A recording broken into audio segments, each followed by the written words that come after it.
Alors William, dis-moi, qu'est-ce qui t'a laissé plus inquiète après les matchs de l'Uruguay? En fait, j'ai pas d'inquiétude du match de l'Uruguay. J'ai beaucoup de certitude justement. J'ai beaucoup de certitude que notre sport est un sport de combat. Et quand on prépare les matchs, quand on a beaucoup de monde autour de nous qui nous dit que parfois on va jouer des équipes plus faibles, que le match devrait être plus facile, En fait, notre sport, c'est un sport d'engagement et de combat. Et on l'a préparé peut-être comme un match plus facile. Quand un boxeur monte sur le ring, même si l'adversaire qu'il rencontre peut parfois paraître un peu moins bon techniquement, peut-être, on se rend compte que quand les personnes ont du caractère, ont du cœur, ces personnes arrivent à faire de belles choses. Et c'est exactement ce qui est arrivé sur le match. Donc il n'y a aucune inquiétude, je dirais même plus une certitude, c'est que la capacité de nos joueurs à pouvoir gagner la Nouvelle-Zélande avec un comportement adéquat et ce qu'il faut, et bien, simplement ça me fait dire qu'on a encore un petit peu ce côté français qui fait que de temps en temps on a du mal à se préparer pour des rencontres qui sont peut-être un petit peu moins sur la rampe des projecteurs, mais aujourd'hui aucune incertitude, au contraire. Les gens peut-être oublient aussi que de l'autre côté, il y a une équipe. Les Uruguayens, ils sont grandis à côté de l'Argentine, ils sont devant, ils sont physiques, une culture de mêlée. Donc il y a dis-moi combien c'est de manquer ou de ne pas manquer pour les Français et combien de mérite tu donnes aux Uruguayens. Je le pensais par rapport à la boxe quand j'en parlais, c'est exactement ça, c'est qu'à partir du moment où les personnes rentrent sur le terrain, elles ont une fierté, elles ont du cœur et elles ont aussi une forme de responsabilité. L'Uruguay jouait en représentant leur pays. On a pu voir à la fin du match, on a pu rencontrer le président de l'Uruguay qui était très fier de ses joueurs. Et on se rend compte aussi que ces joueurs-là, pour la majorité qui n'étaient pas professionnels, ces mecs-là, en fait, ils ont un gros cœur. Et avec le gros cœur qu'ils ont eu, ils ont su mettre le doute, ils ont su faire en sorte que toutes les équipes peuvent au final se retrouver en difficulté. C'est exactement notre sport. Notre sport de combat, le rugby, fait que quand une équipe est censée être plus forte que l'autre, quand une équipe est censée dominer l'autre sur le papier, eh bien, il en résulte que ce n'est pas toujours le cas. Pour donner des résultats qui peuvent parfois marquer les histoires, marquer les moments de Coupe du Monde, et marquer les moments de tournoi.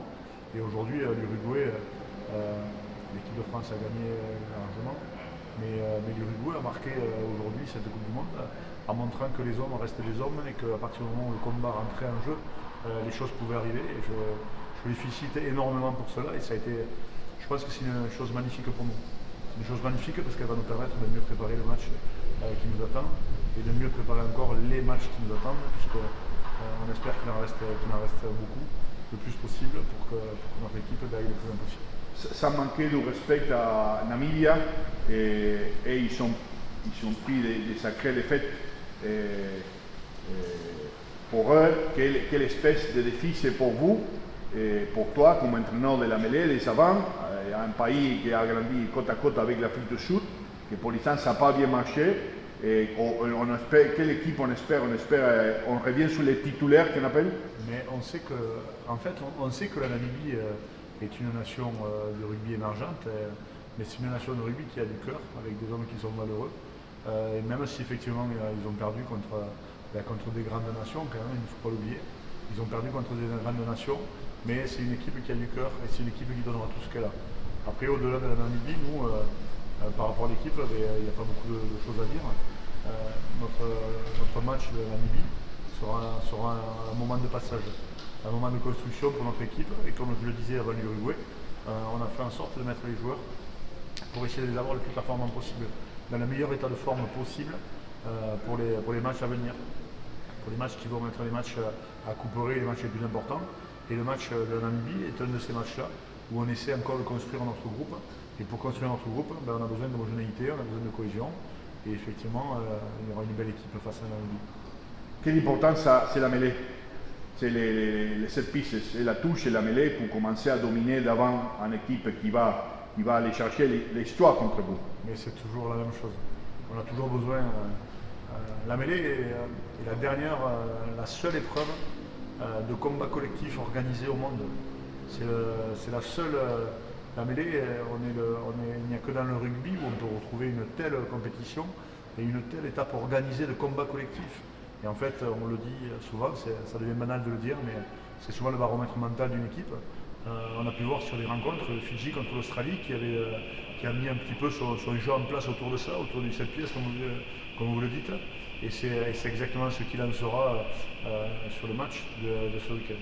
Un petit message pour tous les supporters de la France. On est ici au sud, le rugby c'est religion, et les gens qui font beaucoup d'efforts pour se payer un billet. C'est quoi votre message comme l'équipe de France En fait, on sent vraiment l'engouement qu'il y a aujourd'hui autour de l'équipe de France. On sent vraiment le pôle supporter. On sent vraiment cette force qui des fois, parfois nous nourrit. Et aujourd'hui, moi je les en remercie parce que j'ai vécu des moments à Nantes, à Lille. On a des moments qui nous attendent à Marseille. On se souvient tous, on a tous en mémoire les matchs contre l'Afrique du Sud à Marseille où les spectateurs avaient été simplement incroyables. L'ambiance qu'ils avaient su donner, l'atmosphère, on en reparlait encore avec les joueurs. Quand on est capable pendant 3 minutes de plus s'entendre dans le stade mais à ne pas pouvoir parler sur le bord du terrain parce que le public est derrière nous, parce que le public hurle, et bien, ça nous permet parfois de rentrer dans des formes de transe en fait et qui donnent de la force collective, de la cohésion à nos joueurs. On les remercie pour ça. Merci.